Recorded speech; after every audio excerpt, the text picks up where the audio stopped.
नमस्कार मित्रों, मैं शुभम शर्मा स्वागत करता हूं आप सबका एक बार फिर से अपने हिंदी के ज्योतिष चैनल में, जिसका नाम है कुंडली का ज्ञान।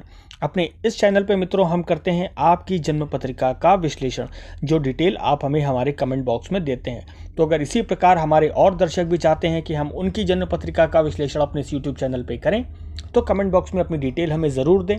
डिटेल में आप अपना नाम, date of birth, time, place और साथ ही साथ अपना क्वेश्चन ज़रूर मेंशन कर दीजिएगा। क्वेश्चन कैसा भी हो, लव मैरिज से रिलेटेड हो, गवर्नमेंट जॉब से रिलेटेड हो, आपके पैतृक संपत्ति से रिलेटेड हो, कैरियर से रिलेटेड हो, बिजनेस से रिलेटेड हो, किसी भी प्रकार का प्रश्न हो, वो आप अपने कमेंट बॉक्स में कमेंट के साथ ज़रूर मेंशन कर दीजिएगा। साथ में डिटेल भी ज़रूर दीजिएगा। हम जल्द से जल्द उसका वीडियो बना करके अपने चैनल पे अपलोड करने का प्रयास करेंगे। तो अपनी उसी श्रृंखला को आगे बढ़ाते हुए अपने इस वीडियो में हम करेंगे एक और जन्म पत्रिका का विश्लेषण। हमारे एक सब्सक्राइबर हैं मनीष कुमार झा जी, दरभंगा बिहार से, जिन्होंने अपनी डिटेल्स हमें भेजी हैं और चाहते हैं कि हम उनकी जन्म पत्रिका का विश्लेषण अपने इस यूट्यूब चैनल पे करें। कुछ प्रश्न है उनको उनके विवाह को लेकर के, साथ ही साथ उनके करियर को लेकर के भी। चलिए चलते हैं उनकी जन्म पत्रिका पे और उनकी जन्म पत्रिका के माध्यम से उनके प्रश्नों के उत्तर को ढूंढने का प्रयास करते हैं। तो मित्रों, आपको आपकी स्क्रीन पे एक कुंडली दिखाई दे रही होगी। 9 नंबर से शुरू होती है कुंडली है, यानी धनु लग्न की कुंडली है, और लग्न के स्वामी बनते हैं बृहस्पति, जो कि विराजमान है कुंडली के 10वें भाव में। किसी भी लग्नेश का केंद्र में विराजमान होना बहुत अच्छा माना जाता है, परंतु बृहस्पति की डिग्री यहाँ पे काफी कम है, या कहिए काफी ज्यादा है। 29 डिग्री के हैं, ऑलमोस्ट मृत अवस्था में है। तो बृहस्पति को बलि करने की आपको बहुत ज्यादा आवश्यकता है आपकी कुंडली में। इसके लिए आप विष्णु भगवान की आराधना कर सकते हैं। बृहस्पतिवार के दिन पीली चीजों का दान कर सकते हैं। साथ ही साथ अगर चाहे तो पुखराज अवश्य पहन सकते हैं। अपनी पहली फिंगर में पुखराज स्वर्ण धातु में अवश्य पहन सकते हैं, आपके लिए बहुत ही ज्यादा अच्छा रहेगा। अब मित्रों चलते हैं आगे कुंडली के तीसरे भाव में, जहां पर शनि विराजमान है। पराक्रम भाव में विराजमान है। शनि जिस स्थान में बैठते हैं उस स्थान की वृद्धि करते हैं। शनि पराक्रम में बैठे हैं तो आपको पराक्रमी, प्रतापी बनाते हैं। सामने वाला आपसे डरता है, भाई बहनों से प्रेम भी बनाए रखते हैं। अब आगे चलते हैं कुंडली के 6ठे भाव में, जहां पर 2 नंबर लिखा है, वहां पर केतु विराजमान है। मित्रों, विद्वानों के मत हैं राहु और केतु के नीच राशि में होने को लेकर के।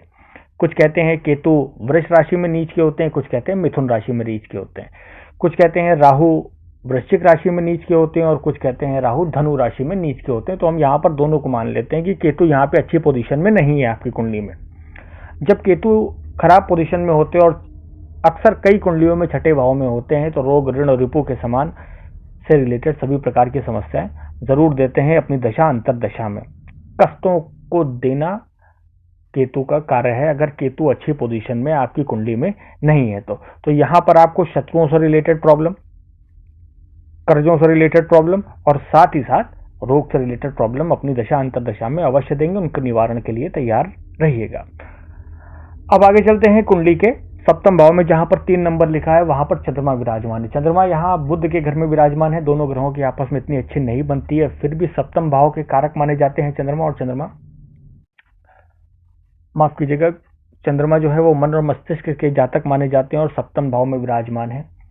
तो ये इस तरफ इंडिकेशन देता है कि आपको एक अत्यधिक सुंदर, सुशील एवं शीतल जीवन संगनी की प्राप्ति होगी, जो कि चंद्रमा के समान मुख वाली होंगे।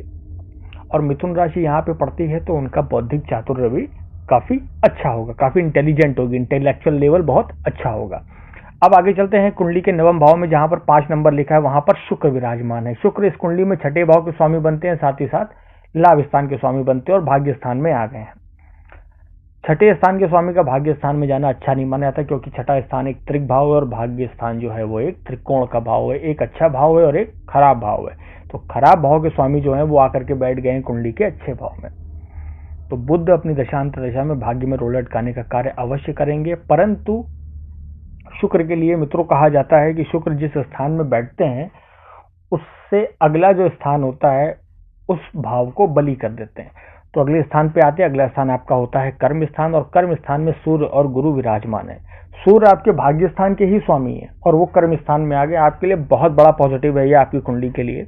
अगर गवर्नमेंट जॉब में जाना चाहते हैं तो, और अगर नहीं जाना चाहते हैं, आपको ऐसा लगता है कि एज निकल गई है, तो गवर्नमेंट कॉन्ट्रैक्टर आप बन सकते हैं। वो भी आपके लिए बहुत ज्यादा लाभकारी फील्ड होगी। साथ ही साथ गुरु को बलि करिए तो दोनों ग्रह मिलकर के आपको आपके जीवन में, आपके करियर में, आपके व्यापार में आपको नए आयाम अवश्य देंगे। बृहस्पति भगवान की आराधना करनी है आपको, साथ ही साथ पुखराज अवश्य धारण करिए।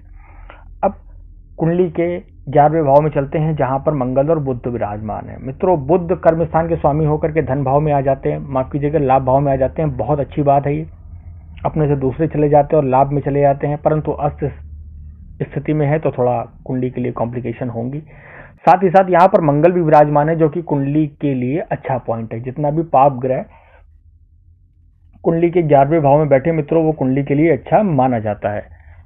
और मंगल की यहाँ पे दृष्टि जो है वो पड़ती है सीधा आपके रिकॉग्निशन हाउस में, जो उन्हीं का घर है। तो अपने घर की बुराई कोई नहीं करता, अपने घर पे दृष्टि डालते हैं, आपके इनकम के आयाम, नए नए आयाम खोलेंगे यहाँ पर मंगल देव विराजमान होकर के।